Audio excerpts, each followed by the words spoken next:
A country surrounded by Russian forces today showing off its own strength. Ukrainian troops and police training in the country's south, overseen by the president, who's been at odds with Washington, pushing back on America's warning of impending war. The truth that we have different information, and all this information that helps only for panic doesn't help us. It was hoped a phone call would. Joe Biden and his Russian counterpart speaking for just over an hour. The US president reminding Vladimir Putin of the severe costs if Russia attacks, but officials say there was no breakthrough.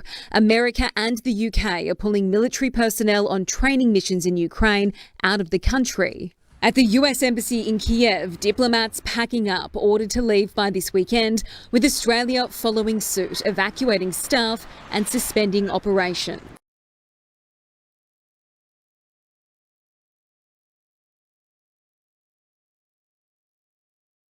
A clear message from Kyiv to Moscow at a rally where thousands of people urged Ukraine's government to stand up to Russia. Some here fought for Ukraine, veterans of the country's war with Russian-backed separatists in the east, and they say they'll fight again. Some demonstrators gathered beneath a statue of Taras Shevchenko, a 19th century poet and artist, a symbol of Ukrainian national pride. As Moscow continues to build up its military hardware and forces on Ukraine's border, some Western intelligence officials say Kyiv could be a target. Washington says that Russia could attack Ukraine at any moment. The Kremlin says it has no plans to invade, but some countries are taking no chances and advising their citizens to leave.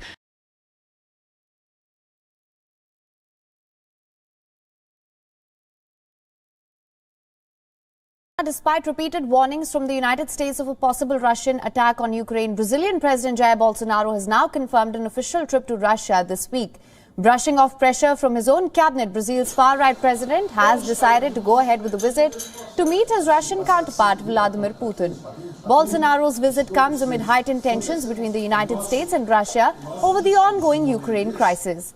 The visit, which Bolsonaro claims is about building trade relations between Brazil and Russia, has sparked fears of intensifying tensions in an already worsening conflict. Bolsonaro is expected to meet Russian President Vladimir Putin on Wednesday to discuss various issues concerning both the countries.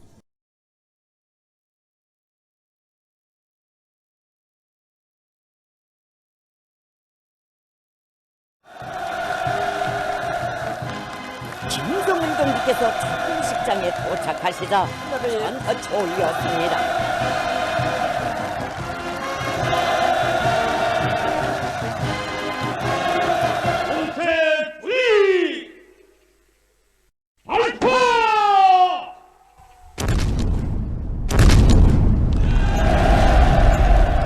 화성지구 1만 세대 살림지 건설의 착공을 알리는 발파 폭음이 2월의 봄 하늘을 뒤흔들었습니다. 조선노동당 중앙위원회 정치국 상무위원회 위원들인 조용원 동지, 김덕훈 동지가 우리 발전의 위대한 새 시대를 위하여 우리의 평양을 반드시 일떠세우고 수도 건설의 전성기를 이어나갈 철석의 의지에 넘쳐 폭풍 같은 만세.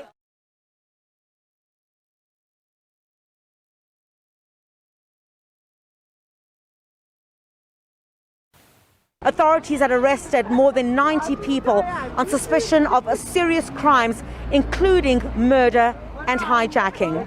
They were briefing me that they've arrested, I think it's something like 90 people were arrested. Already? Yes, already arrested. So my answer to that is that if I decided to be like the others and sit at home and do nothing, it means those criminals will still be roaming around the streets. While the abuse of alcohol is said to be a huge contributor towards the high crime rate in this area, we understand that there are more than 140 liquor outlets in this particular area.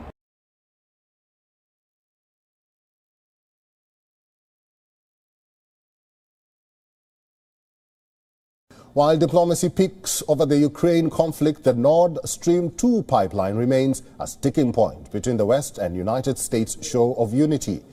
In the latest, Austria has now voiced its opposition to include the pipeline in the list of EU sanctions against Russia that the bloc is currently preparing in case Moscow invades Ukraine. Austrian oil company OMV is one of the partners in the pipeline project connecting Russia to Germany and has backed the project despite US's repeated calls of blocking the pipeline. European Union, meanwhile, has vowed to hit Russia with sanctions if it dares to attack Ukraine.